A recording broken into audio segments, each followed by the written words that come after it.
Oi, gente querida e amiga. Estamos ao vivo. Gente querida e amiga do canal Paz e Bem, da Pós TV 247. Eu sou Mauro Lopes. Este é o curso de espiritualidade Faustino Teixeira. Estamos de volta para a aula de número 32, matando saudades de Faustino. 2 semanas sem aula, né, Faustino? 3, né? 3. 3 semanas, gente. 3 semanas sem aula. Opa, pera lá, tá um retorno ligado aqui, deixa eu desligar. Faustino, que saudades, homem.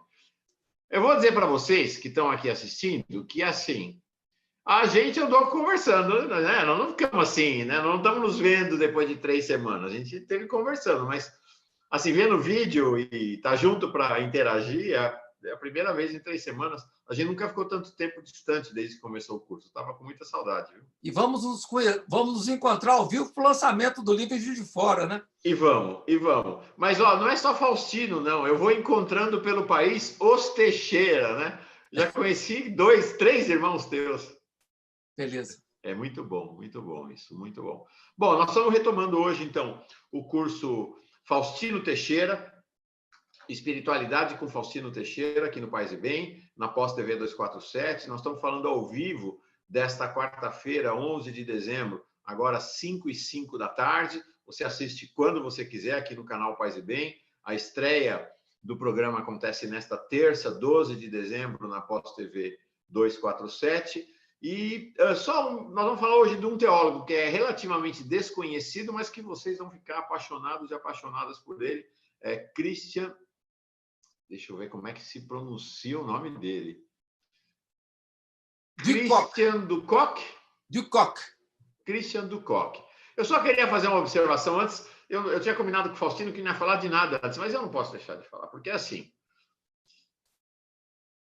Quem neste país foi das primeiras pessoas a olhar para Greta Thunberg e falar ela é o futuro foi, Faustino Teixeira, e aqui no Paz e Bem, ele deu uma aula sobre Greta Thunberg, quando Greta Thunberg era ainda uma ilustre desconhecida não, mas alguém muito pouco conhecida aqui no Brasil, apesar da projeção internacional dela.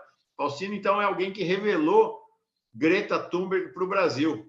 Fantástica a trajetória dessa menina, né? 16 anos, Faustino, o que é isso? Eu sou apaixonado por ela. Eu vi uma charge ontem dela maravilhosa com o Bolsonaro, que eu amei. E a capa do Times hoje foi maravilhosa. Ela está cada vez mais bonita também, né?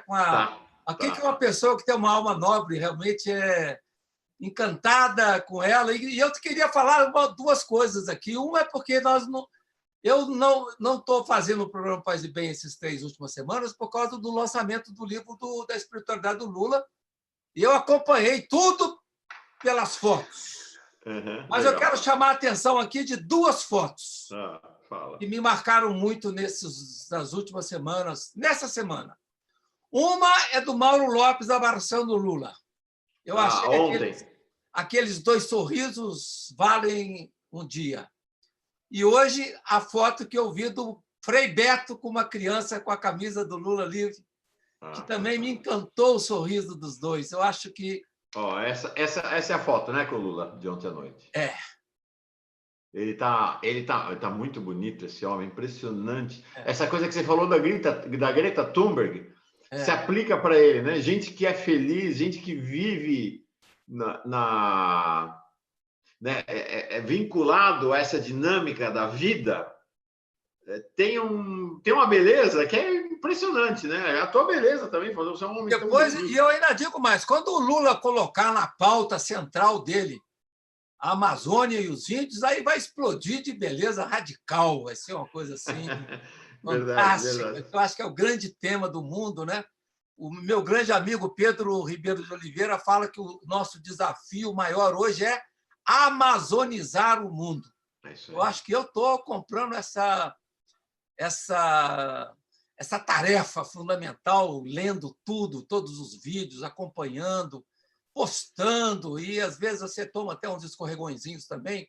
Eu tenho também que fazer minhas autocríticas nesse sentido, mas é um grande desafio para mim hoje. Vai ser para o mundo, eu acho que o grande desafio. Um grande país hoje tem que colocar em primeiro lugar a sua sobrevivência, a sobrevivência da Terra, né? É a proposta do Papa Francisco, né? Na verdade. Né? Ó aqui ó, a outra foto que ele falou. Frei Beto com essa menina, que linda foto mesmo, de Frei Beto, nosso Frei Beto. Linda foto. E agora saber que o Frei Beto está no IHU. Depois de tanto tempo que existe o HU, agora o Frei Beto começa a mandar para mim os seus artigos, que eu estou passando para o Inácio no HU. Então, e vamos fazer o encontro do Mauro com o Beto também, quem sabe um programa. Bom, não, eu vou te contar uma coisa. Gente, mais uma. Essa antes da gente começar a última. Frei Beto passa a ser autor agora da editora 247. Vamos lançar um livro de Frei Beto pela editora 247. Que beleza. Logo, Pedro Lima Vasconcelos vai ter um livro lançado.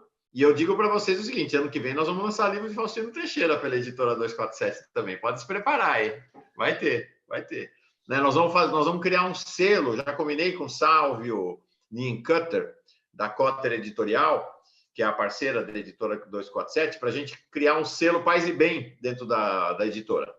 E aí a gente vai lançar livros com esse selo Paz e Bem. Faço questão de ter livro seu. Importante. Aliás, o meu livro de mística acaba de sair agora, e eu vou mandar para você logo, Mauro. Acabou de sair com a capa bonita da Ana Cunha, então... Legal. Malhas da Mística Cristã. Pois é, maravilhoso. Eu não gosto de fazer lançamento de livro, eu não faço. Eu falo do meu livro, e o livro sai boa sozinho, né?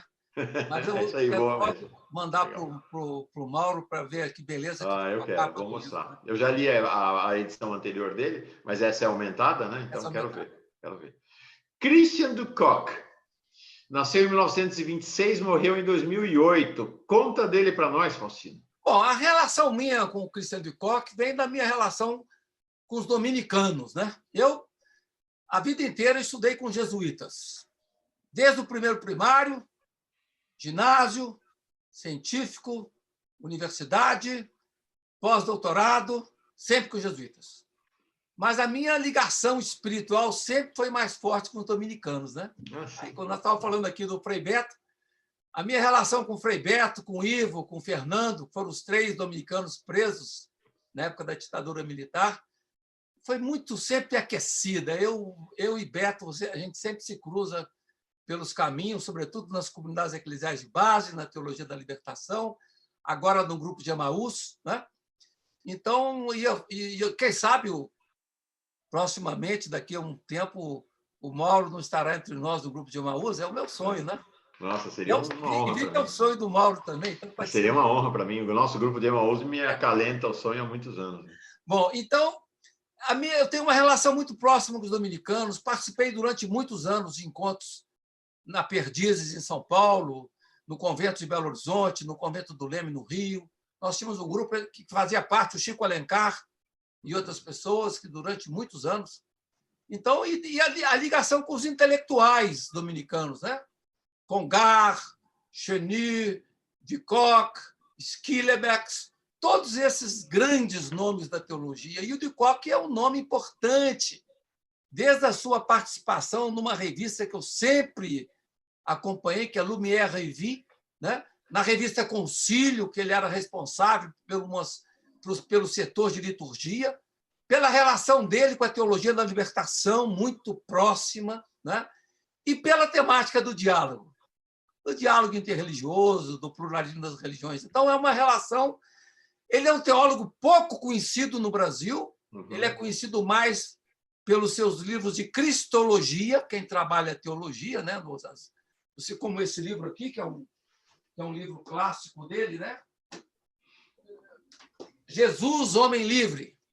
E os tratados de cristologia dele são muito, muito conhecidos, e em razão do livro mais recente dele, porque ele faleceu depois, né? Esse livro tem em português, que eu acho belíssimo, O Único Cristo. Ele trabalha a temática do pluralismo das religiões, do budismo, de como que o cristianismo se relaciona com os outros. E esse livro também, outro, que é um livro precioso dele, que não tem em português, Creio a Igreja, que ele faz uma revelação muito impressionante, que sempre na história da Igreja a afirmação da verdade cristã veio acompanhada de violência. Violência, né? Quer dizer, essa... Então, é um livro que me impactou demais, A Precariedade Institucional e o Reino de Deus, ou seja, a precariedade institucional da igreja diante do desafio maior do Reino de Deus. Então, é um autor que tem que ser conhecido, tem que ser divulgado. Aí tá relampejando aqui também, tá? Não, aqui na verdade é uma moto. Tem É moto. um menino que vem parar com essa moto, mas antes dele desligar a moto, ele muitas vezes aqui. Bom, então o de Kock é um dos teólogos mais criativos franceses e é o teólogo que eu gosto. Que teólogo que eu gosto? É o teólogo que não fica só na teologia, que dialoga com a literatura, com a filosofia, com a ciência da religião, com as artes. Ele é um deles, né?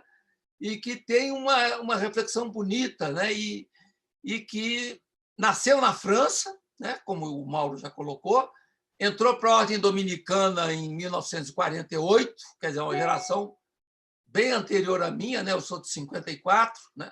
Bem, não é tão anterior assim, né? Eu estou ficando velho, né?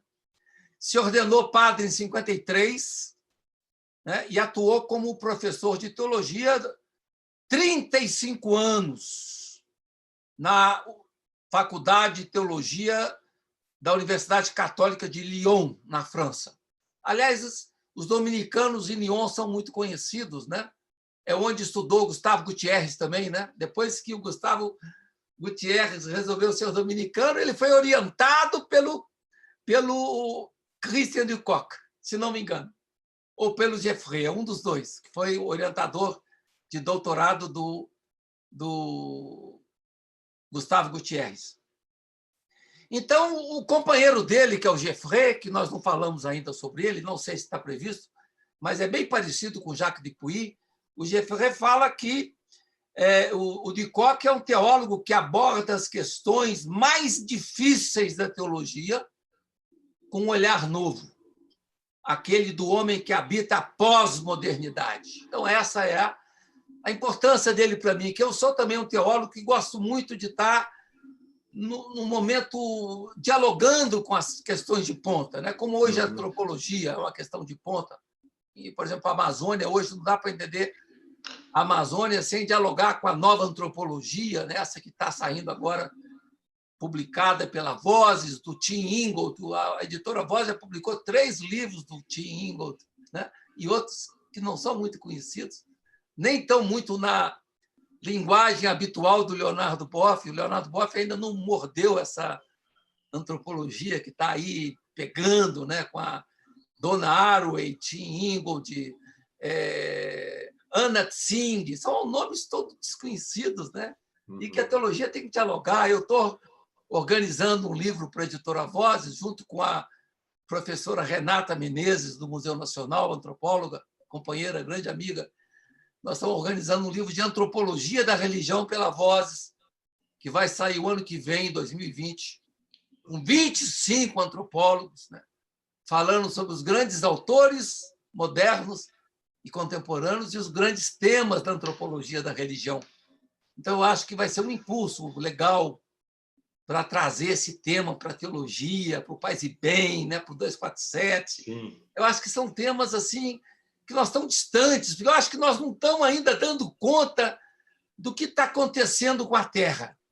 A gente fica preocupado com outras questões e temos que acender essa antena para o tempo, né? Sobretudo para a questão da água, para a questão da floresta. Então, a antropologia me puxa, eu não tenho um programa do Mauro que eu não tenho que falar um pouquinho sobre isso, porque é um tema que me toca particularmente. Então, o de Kock, ele é um teólogo que está atento ao pós-moderno e ao moderno. E tem um toque de interesse dele com a literatura, que foi uma de suas grandes influências, né? E também o seu toque de abertura e de defesa da teologia da libertação, o seu diálogo famoso com Juan Luís II, né? Então, é uma coisa interessante.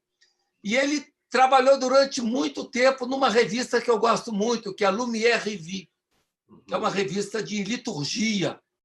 E ele coordenava essa revista e sempre ela aparecia com números muito interessantes que tocavam a questão do rezar juntos, da abertura litúrgica interreligiosa, do diálogo das religiões.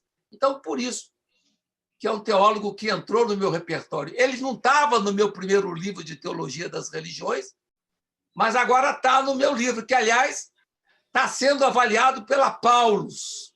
Talvez vai ser publicada a edição nova do meu livro Teologia e Pluralismo Religioso. Se não sair pela Paulus, eu vou bancar pela editora lá de Santa Catarina, Apres, que eu fiz o livro de mística, eu banco, porque eu quero que esse livro saia também, porque é um livro mais teológico. Não, pera lá, calma lá. Não vai bancar, não. Vamos conversar, vamos conversar. Vamos conversar, que agora tem outras possibilidades. Bom, mas aí eu acho que essa é uma característica interessante, Faustino, só fazer essa observação, de duas pessoas. Uma é o Papa Francisco. Como a Laudato Si, ela de fato ela é antecipatória, como ela é profética nesse sentido de trazer a antropologia, trazer as questões da Terra para dentro do tema da religiosidade da Igreja Católica, mas de toda a espiritualidade e religiosidade do mundo, né?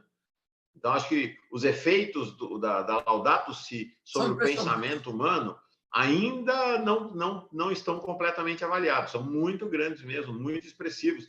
Mesmo autores marxistas olham para a Laudato Si como talvez o documento mais acabado até hoje sobre a questão do planeta, né? Muito bacana isso. E a segunda pessoa é você, Faustino. Acho que tem uma questão interessante que me chama a atenção no teu caminho, que é o teu tema é diálogo interreligioso. É o seu tema por excelência, né? Essa questão do diálogo interreligioso. E você faz a transposição desse tema para todos os universos dialógicos, né? Então, você vai fazer esse tema, ele se transpõe do diálogo interreligioso para o diálogo entre as esferas do conhecimento, né? Você sempre está fazendo a ponte, né? Teologia e antropologia, teologia e literatura, teologia e poesia, sempre buscando essa dimensão dialógica. Acho muito legal isso, muito legal mesmo. E, aliás, vocês fiquem atentos aí, tem que falar com a Sumaia, quem sabe a oração interreligiosa de sexta-feira é maravilhosa, é de uma portuguesa jovem chamada Campilho, Matilde Campilho. Opa, vou falar com ela. Escreveu um livro chamado Jockey, é o único livro dela de poesia. Ela participou de uma flip e ela tem uma presença maravilhosa entre os jovens no YouTube, com vários vídeos. E eu escolhi uma oração, que não é uma oração, é um poema que ela escreveu, maravilhoso, com uma tela de Van Gogh que eu escolhi para ilustrar a oração de sexta-feira agora no HU, e que eu estou torcendo para a Sumaia escolher para recitar no sábado. Para esse fim de semana não vai dar, porque a gente vai fechar agora um dia antes, mas já vai ficar para o outro sábado. Já vou conversar com ela, imagina. Vou falar com ela. Mas vale a pena conhecer essa moça, Legal. Matilde Campilho. Todos os jovens que leem essa moça ficam encantados. Eu acho que a gente tem que divulgar os talentos, né? Uma pessoa jovem, não tem nem, deve ter 30 e poucos anos, escreveu um livro de poesia e tem uma sensibilidade assim poética que é realmente fantástica. E ela vai estar sexta-feira aí no IHU, né? Bom, voltando ao Koch, né? Vamos lá. E ele também trabalhou na Concilium, que é a revista internacional de teologia, publicada em 7 línguas.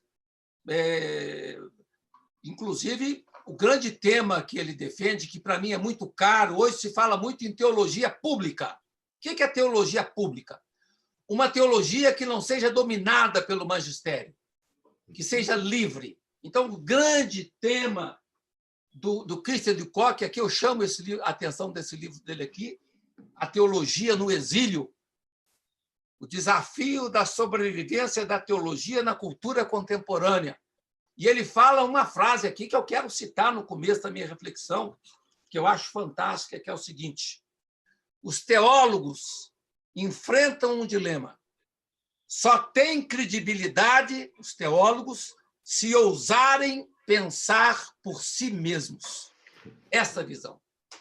Então, o teólogo que simplesmente repete o magistério, repete o que os papas falam, repete o que a doutrina manda e não ousa criar, ele não é um teólogo verdadeiro.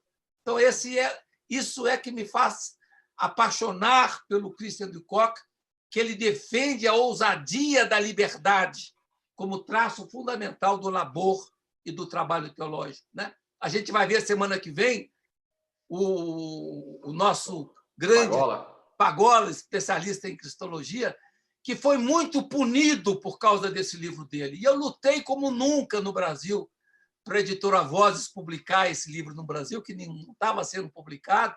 E, graças a Deus, o Volney ouviu minhas preces e depois publicaram um livro que já está na 5ª edição no Brasil. Sim. E o Pagola sofreu muito com os espanhóis, que são muito conservadores. Chegou o livro dele sobre Jesus Cristo. Nós vamos... quase sofreu processo no Vaticano por causa desse livro, com pressão muito grande dos bispos conservadores espanhóis, a Conferência de Bispos da Espanha. Então, no fundo, de quê? Está defendendo o quê? A liberdade do teólogo. O meu grande amigo, César Kuzma, que é professor na PUC do Rio, como ele vive na pele essas dificuldades de poder pensar livremente. O teólogo tem que ter essa liberdade, não pode estar subserviente ao magistério, né? É a grande questão que está no centro da reflexão do Christian do Koch, a liberdade crítica do teólogo. E o nosso tema, pluralismo religioso, onde ele vai trabalhar nesse livro aqui. Daí a importância desse livro para mim.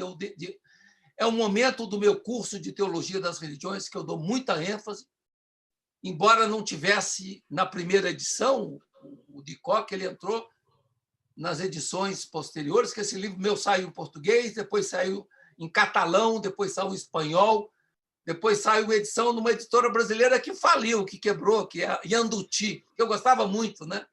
E ela parou de publicar, por isso que eu entrei em contato com a Paulus para ver se a Paulus publica essa versão mais nova, que acabou não podendo ser divulgada em função dessa crise que vive o Brasil. Todas as editoras estão vivendo uma crise muito forte, né? Por isso que a gente, quando vê nascer uma editora, que o Mauro está propondo aí, ou está nascendo, a gente fica alegre e preocupado, porque a crise está pegando as editoras de forma muito... Só que vocês têm a beleza de um canal de divulgação que é fantástico, né? Facilita muito. Você vai um dos lançamentos do livro do Lula deu 600 livros vendidos numa noite. Pois né? É impressionante. Isso não consegue fácil. Então, tem muito livro que a tiragem é 600, né, no Brasil. A primeira tiragem do livro do Lula foi 6.000 e já vai sair a outra tiragem. Então, isso é muito raro e é muito bonito ver isso acontecer. Então, nesse livro, O Deus Único, o de Koch trabalha o tema da teologia e pluralismo religioso. E tem esse livrinho dele também, que eu acho muito bonito, Um Deus Diferente. Né? Ele propõe um Deus diferente. Né? Quer dizer, foi um pioneiro para falar do que eu chamo de pluralismo de princípio. Ou seja, o pluralismo não é apenas um fato conjuntural que depois vai ser abafado pela unicidade cristã, por exemplo. Não. O pluralismo é convidado a ser permanentemente plural. É isso, né? A diversidade é bela. É a grande luta que eu fiz aí na semana passada e deu alguma dificuldade, em favor de quê? Da defesa da diversidade. Eu acho que os olhares diferentes enriquecem a vida. A gente não pode ter um olhar único, o que eu chamo de bolha identitária. Isso nas religiões também acontece muito, acontece na política. Aquelas pessoas que não conseguem sair das suas mini-estruturas, nos seus mini-mundos, e não conseguem ouvir a interlocução criadora da diferença.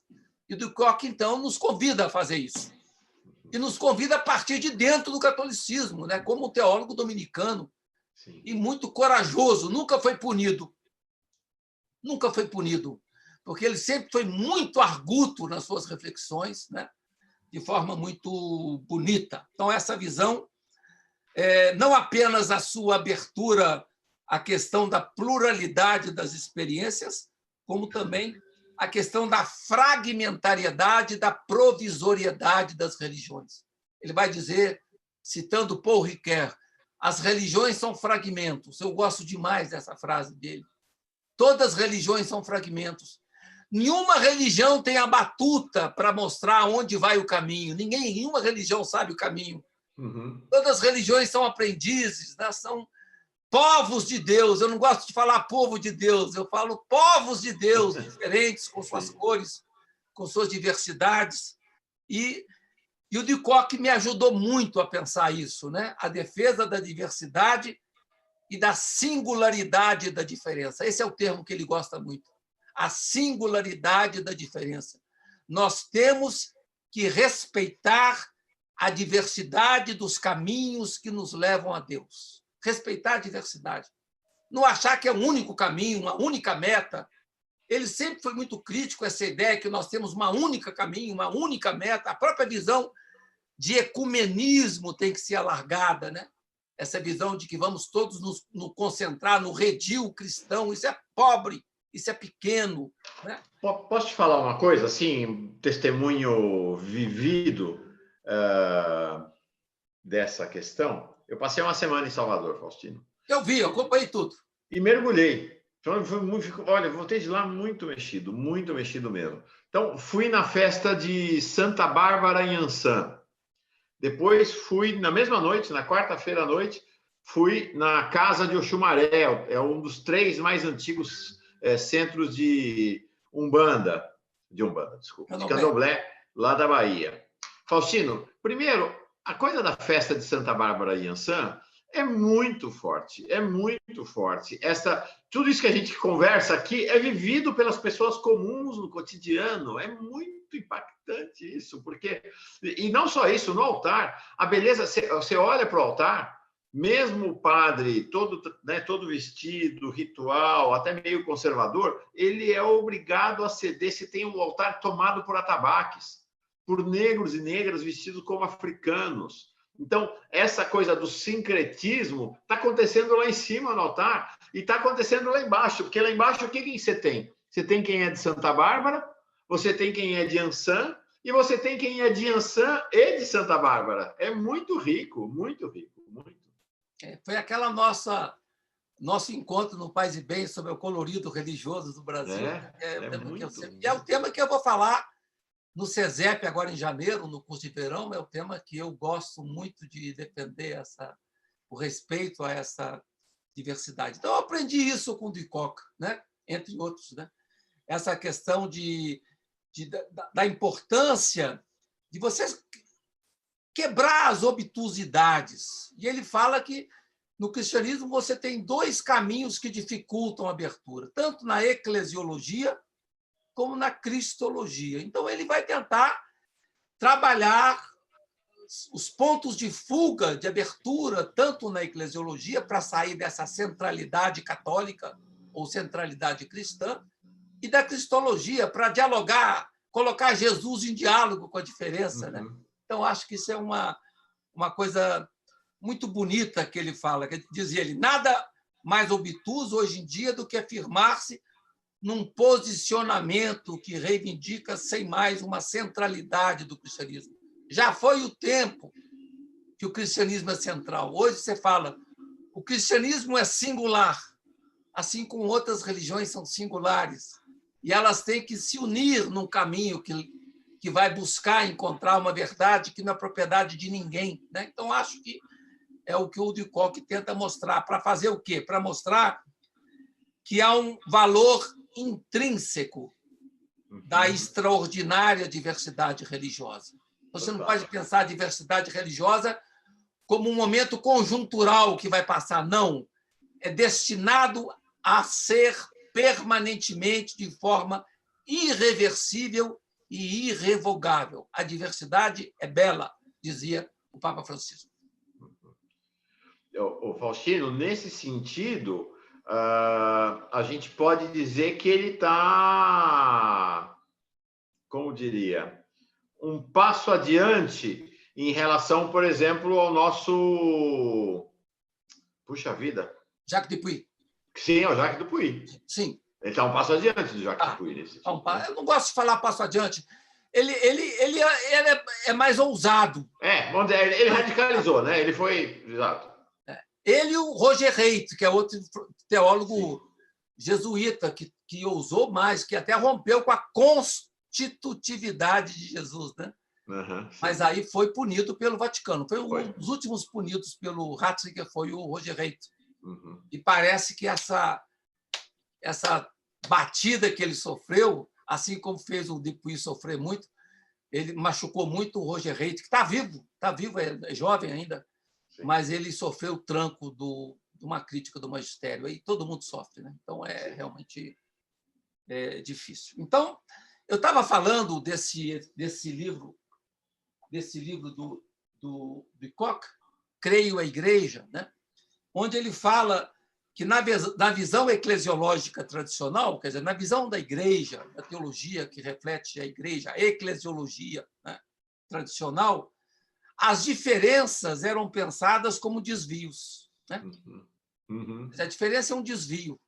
Aqui mesmo na política, né, Mauro?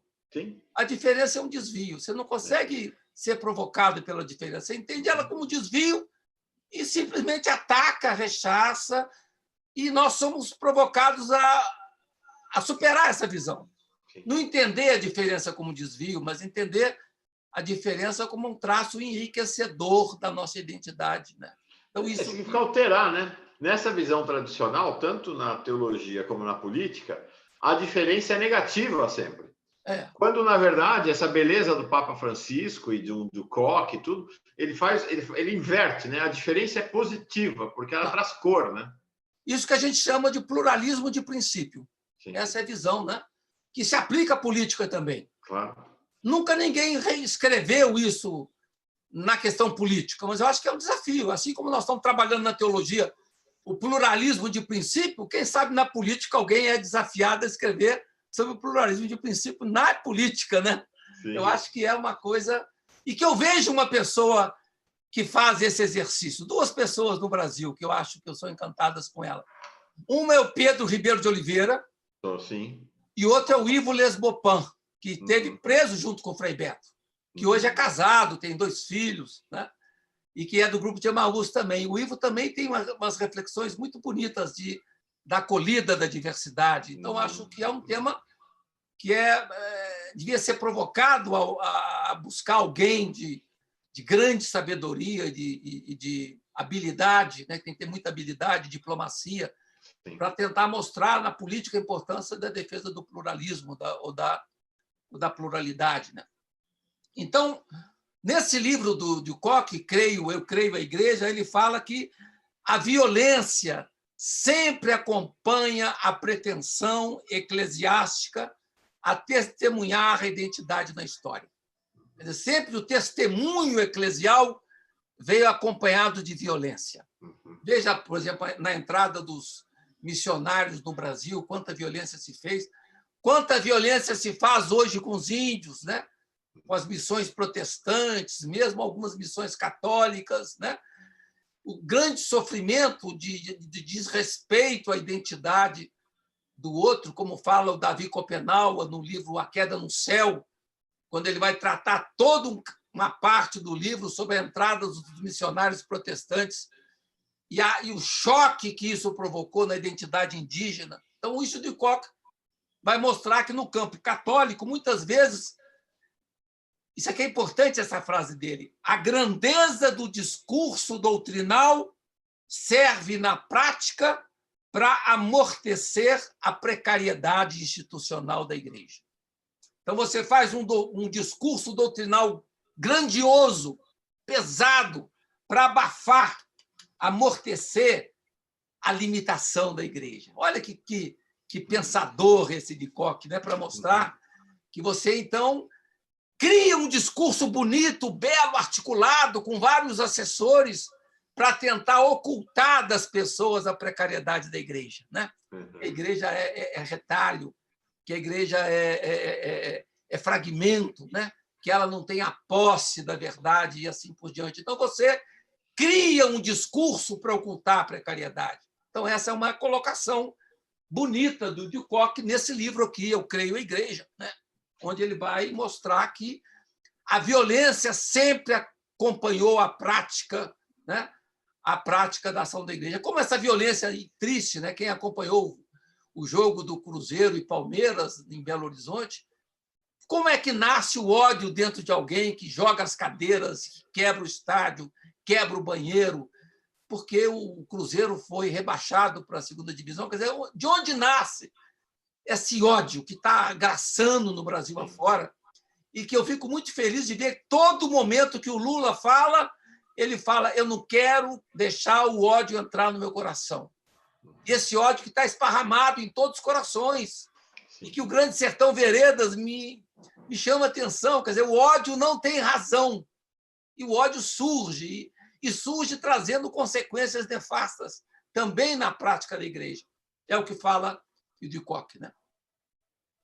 Fortíssimo. Vamos fazer uma pausa aqui, gente. Quero saudar todo mundo. No final, não saudamos, porque saudar toda a classe, toda a turma que está reunida aqui na aula ao vivo. O Sérgio Neres, o Marcos, perguntando quando vai ser em Juiz de Fora. Não tem data ainda. Estamos entre janeiro e março. Não tem nem mês ainda resolvido. Mas nós vamos resolver e avisamos, tá, Marcos? A Marisa Andrade, de Brasília, alegre pela volta às aulas. A Josi Negreiros, grande amiga. O João Elito, de Itaboraí. Ivete Souza. Mauro, acabei de receber meu livro. Está ansiosa que você venha para Fortaleza. Sábado vou estar em Fortaleza. O lançamento vai ser na Católica, Faustino. No seminário onde estudou Dom Helder Câmara. Lugar histórico. Que beleza. Vai ser lindo lá, vai ser lindo. Aí, Fortaleza está lá o meu grande amigo Manfredo de Oliveira, que é do Grupo de Emaús também, professor de filosofia na Católica de Fortaleza, né? Pô, ele tem que estar lá, Manfredo de Oliveira. Espero que ele esteja lá. Cândida Fontes, Rafael Rocha, de Teresina, Piauí. Quero aprender mais sobre essa bela sinfonia, uma sinfonia bela mesmo. Tá aqui, ó. Mas não. Esses Teixeira, viu? Estevão Teixeira. Mauro, aqui é o irmão do Faustino, mais uma vez aqui acompanhando o seu programa. Quero enviar um sopro de esperança daqui de Juiz de Fora, diretamente do Conservatório de Música. Os irmãos do Faustino são muito amorosos. Eu gosto demais desses irmãos. Valéria Torres, Mariames Negreiro, mandando um abraço. Luiz Alexandre Ferreira Gomes, o reverendo Eduardo Henrique, é protagonista aqui do nosso Paz e Bem. Josamari Solange, a Aglaé Lúcia, Maria, a Carla Pavão, também aqui do Paz e Bem, protagonista do Paz e Bem. Olha, muita gente na sala de aula, não vai dar para saudar todo mundo, mas sintam-se muito bem chegados e chegados nessa aula de Faustino Teixeira, aula de número 32 do curso de Espiritualidade de Faustino Teixeira, e vamos voltar ao tema desta aula fascinante, Jacques de Kock. Bom, então o de Kock fala então do desafio de acolher a positividade das diferenças religiosas, né? E ele coloca aqui, em linha de muita proximidade com outros teólogos como Schillebeeckx, Geoffrey e outros, né? De Kock sinaliza que, a partir mesmo da perspectiva cristã, é possível defender o valor da diversidade. Ele coloca dois elementos. O primeiro elemento é o fato do cristianismo estar circunscrito a Jesus de Nazaré. Jesus de Nazaré, que foi alguém que se fez história. E se fez história, viveu e abraçou o limite. Então, quer dizer, você tem no coração da tradição cristã alguém que nos joga para fora, Jesus. Quer dizer, Jesus nos joga para o mistério maior do Espírito, do Pai, né, da Trindade. Por isso que o de Kock vai colocar esses dois elementos. O primeiro elemento, o elemento de Jesus, de Nazaré, ou seja, diz ele, Deus não deixou aberta a dinâmica da revelação, mas não deixou fechada a dinâmica da revelação, mas deixou aberta, porque justamente pelo fato de estar circunscrito no tempo, o mistério da vida de Deus é um mistério que está em aberto no processo da própria história. Então, esse é o primeiro elemento. E o segundo elemento é o que ele chama de simbólica trinitária. Quer dizer, o fato de termos no coração do cristianismo a dimensão da Trindade nos faz lembrar sempre da importância do Pai e do Espírito, que não se confundem com Jesus. Quer dizer, Jesus vive uma relação de proximidade e distância com esse mistério maior. Então, ele vai chamar que é uma ideia bonita, né? Quer dizer, o Deus que os cristãos acolhem, não só os cristãos, o Deus que as religiões acolhem é um monoteísmo que integra o plural. que integra a diferença, que integra o sussurro do plural.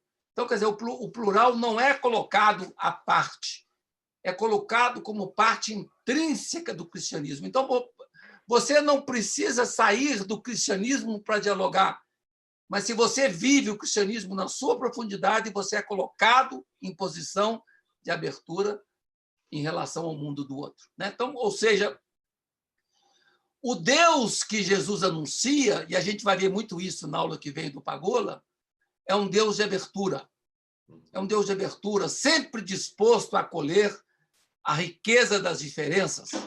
Há sempre uma reserva escatológica de Deus sobre a história e sobre as religiões. Já falei isso aqui umas 4, 5 vezes. Há uma reserva de Deus na história e nas religiões. Então, essa perspectiva levantada por Dupuy nos previne de substituir Cristo a Deus, mantendo sempre o afastamento necessário entre Cristo e Deus, entre Cristo e a sua testemunha histórica, a Igreja. Quer dizer, a Igreja é a que testemunha Jesus Cristo. Então, a Igreja também é provisória em função desse universo maior.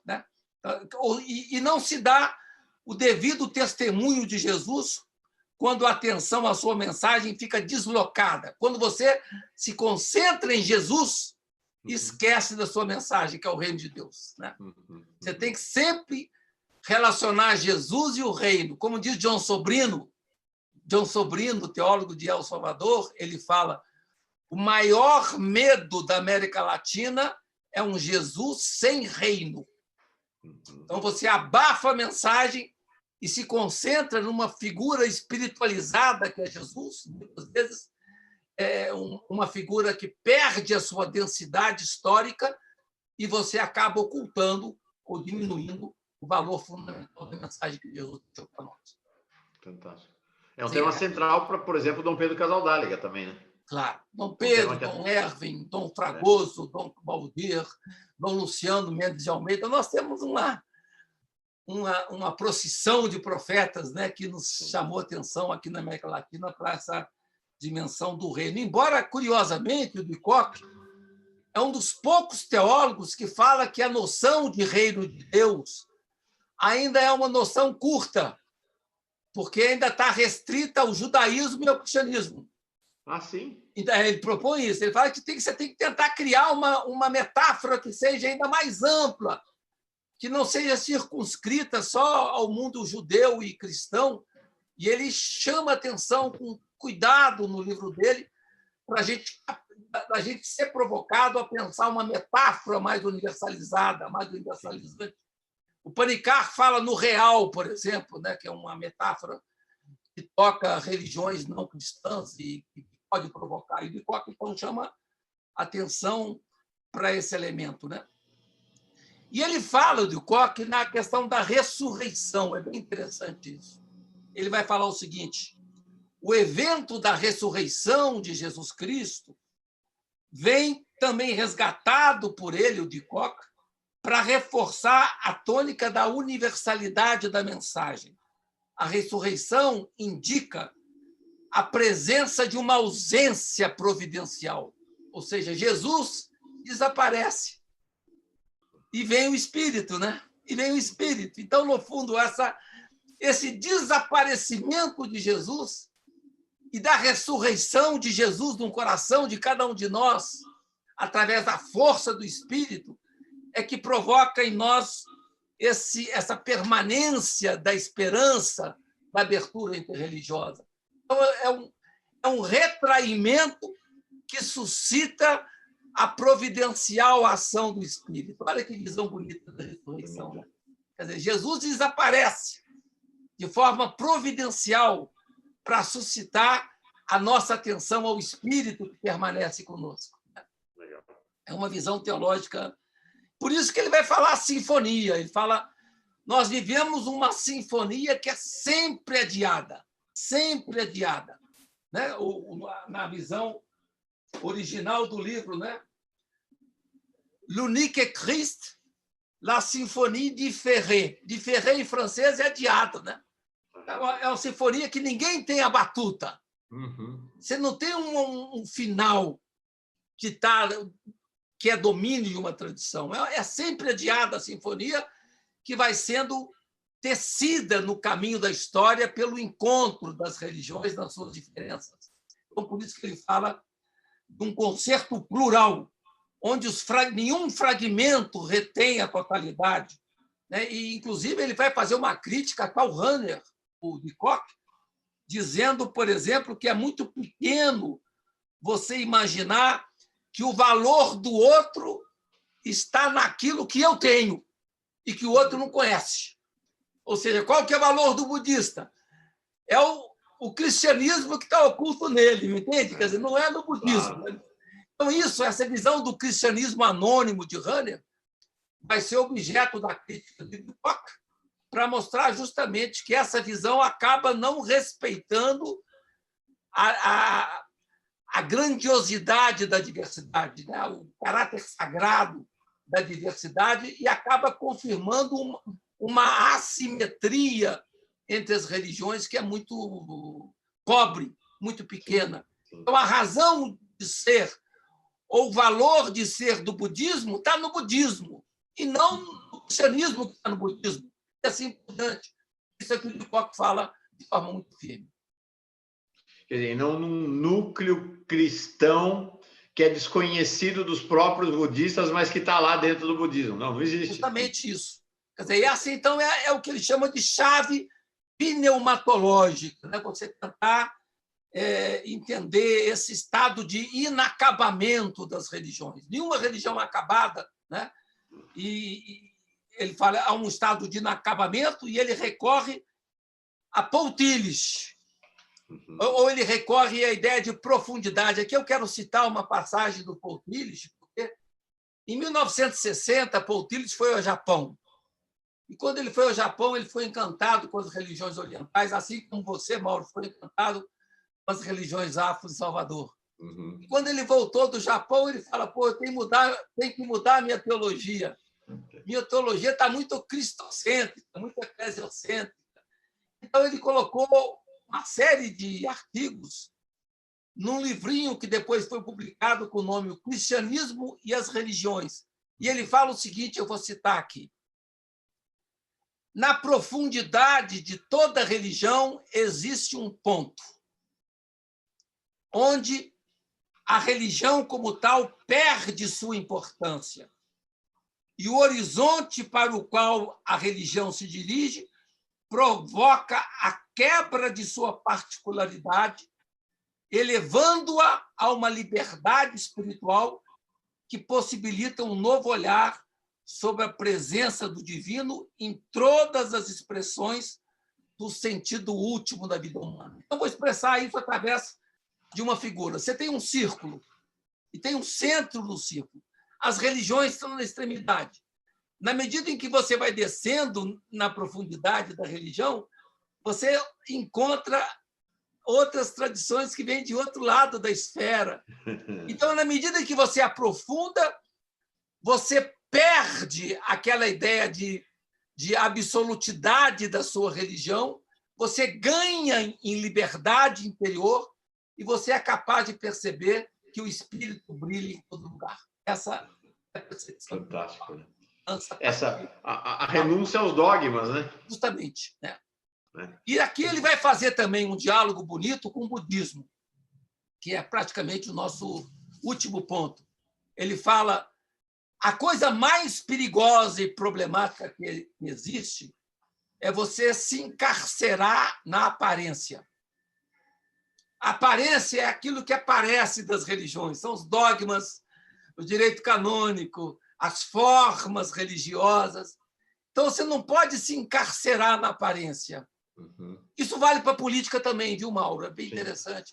Você tem que tentar entender que todas as representações religiosas, sejam elas quais forem, elas são movediças. Esse é o termo que eu uso. Legal. Toda fala de Deus numa religião é uma fala movediça, é frágil, é fragmentária. Então, temos que abraçar o fragmento, acolher o fragmento, entender que, diante do inominado, você só pode se calar. Daí a sabedoria do budismo, que nem fala no nome de Deus, se recusa a falar no nome de Deus. Porque falar no nome de Deus seria nomear e acabar correndo o risco de ser aprisionado pelo movediço, né? Pelo superficial.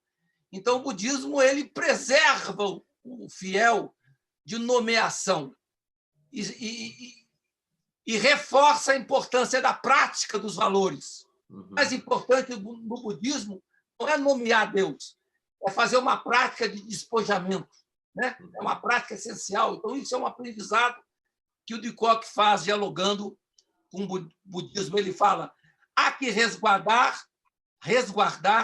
essa salutar distância entre o fragmento e o inominado, que o budismo faz exemplarmente, diz o Christian de Kock.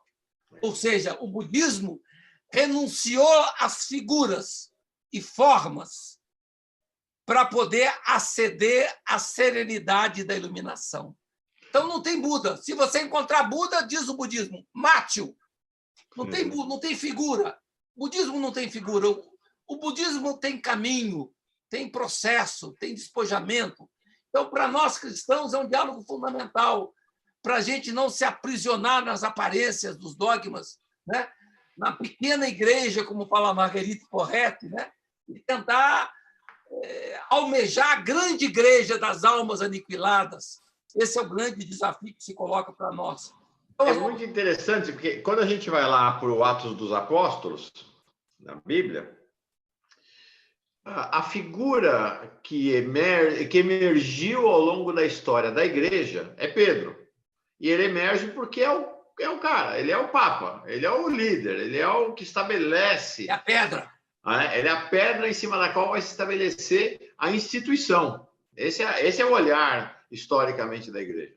E aí, este homem, que tem no qual jogaram sobre as costas dele a responsabilidade institucional da igreja, ele, nos Atos dos Apóstolos, ele vai definir a missão, ele vai resumir tudo que fez Jesus a uma única expressão, né? Ele passou pela terra fazendo bem. É isso aí. Ele não fala de igreja, ele não fala, ele podia ter falado, ele passou pela terra para fundar a nossa igreja, ele passou pela terra para nos deixar o caminho, para nos deixar a lição. Não, ele passou pela terra fazendo bem. É profundamente budista essa fala de Pedro, né? Profundamente humana, né? Quer dizer, nós estamos defendendo aqui no Paz e Bem o tempo todo a dignidade do homem de bem, né? O homem de paz e bem. Eu acho que é isso. E eu acho que eu traço que quando ele traz o budismo no livro dele, O Único Cristo, ele vai falar em 2, 3 páginas sobre o budismo, é para mostrar justamente, nos alertar contra o risco da gente se encarcerar na aparência. O encarceramento na aparência é um mal terrível, tanto nas religiões como na política. A gente tem que ir além, tem que buscar profundidade, né? Tem que buscar interlocução. Esse é o desafio, então, e que nós temos no cristianismo, nós que somos cristãos, nós temos no coração da nossa mensagem alguém que nos joga para fora do cristianismo, né? Isso aqui é legal, né? Quer dizer, alguém que nos joga para o mistério da alteridade. Os grandes interlocutores de Jesus não são judeus, são samaritanos, são sírios, né? Quer dizer, são esses que têm preferência do reino de Deus. Então, é a grande desafio que coloca de Kock. E eu encerro falando de uma coisa que tem acontecido comigo. Teve aqui em casa 3 dias, nesse intervalo que você lançou o livro, o Eduardo Losso, da UFRJ, que tem postado coisas lindas no Facebook. Eu tenho gostado muito do que ele coloca, sempre assim pontuado, 1, 2, 3, 4, 5. Ele tem um jeito bem peculiar. Ele fala comigo, mas eu não falo de política. Eu falo, você só fala de política. Mas sempre de forma muito atenta, aberta. E o que eu falei com ele, é que eu estou ficando cada vez mais agnóstico. Eu diria de um agnosticismo sadio, salutar. para não se apegar às identidades rígidas, né? Então, a gente tem que abraçar o relativo, né? Em defesa de um sadio agnosticismo com respeito a um horizonte comum. Que maravilha. Eu acho que o horizonte é construído, então nós temos que ser um pouco agnósticos. Nós não temos que ter só o sensus fidelium, nós temos que ter o sensus infidelium para poder crescer na história e na vida. Então, a gente está vivendo uma errância inacabada. Todos nós vivemos uma errância inacabada. Esse é o caminho da mística, né? Esse é o caminho fundamental da mística, né? Eu queria, então, concluir falando da importância da gente, nessa errância inacabada, deixar-nos abraçar pelo tempo da paciência de Deus, do mistério. Essa é a mensagem que eu deixaria nessa aula de hoje do Dicoque. Que final de aula! Essa com uma revelação, estou chocado. Estou fantástico. É um grande teólogo de Dicoque. Estou muito emocionado, muito emocionado. Não, e esse seu posicionamento, né, a ideia de pensar o agnosticismo, né, que parte do cristianismo, né, que é empurrado para esse lugar por Jesus, né? Engraçado, é o que você fala, né? Jesus nos lança para fora, não para dentro. Muito bonito. Nossa, gostei demais. Ó, gente, não tem mais o que falar, não. Quarta-feira que vem nós vamos falar de Antônio Pagola, vai ser fantástico, maravilhoso. Mas hoje foi demais. Faustino. Uma alegria te rever, viu, Mauro? Com esse sorriso. Espero que a sua saúde esteja bem, se Deus quiser. Que os seus amores também estejam acesos. Né? Sim, muito apaixonado. O Lula falou hoje na entrevista. Ele falou assim, todo mundo tinha que namorar. Quem quer, né? Ele fala, quem quer. Mas quem quer tem que namorar. Isso é bom demais. Porque a paixão se irradia, né? A paixão é mística. A paixão é mística, sempre é mística. Né? Faustino, que delícia de aula. Gostei demais, aprendi demais. Você me pôs... Teve um momento assim que eu comecei a ficar quieto aqui, porque estava pensando essa coisa de parar de usar a expressão reino de Deus. Nossa, você me botou para pensar hoje. Foi você. Eu vou dar um abraço carinhoso em toda essa comunidade de Paz e Bem e elogiar sempre. Eu acho que o que eu pensei muito nessa semana, sobretudo num momento importante da minha história essa semana, que o Mauro, de forma ousada, corajosa, ele fez um programa de manhã que me emocionou profundamente, né? Em função do momento difícil que eu estava vivendo na questão política. E eu receber esse abraço do Mauro foi iluminador e só mostrou a nobreza de coração que esse menino aí, esse menino. Menino. É isso. A gente existe para se abraçar na vida, né, Faustino? É isso aí. É isso aí. Obrigado, viu? Paz e bem, gente. Paz e bem. Até semana que vem. Até semana que vem.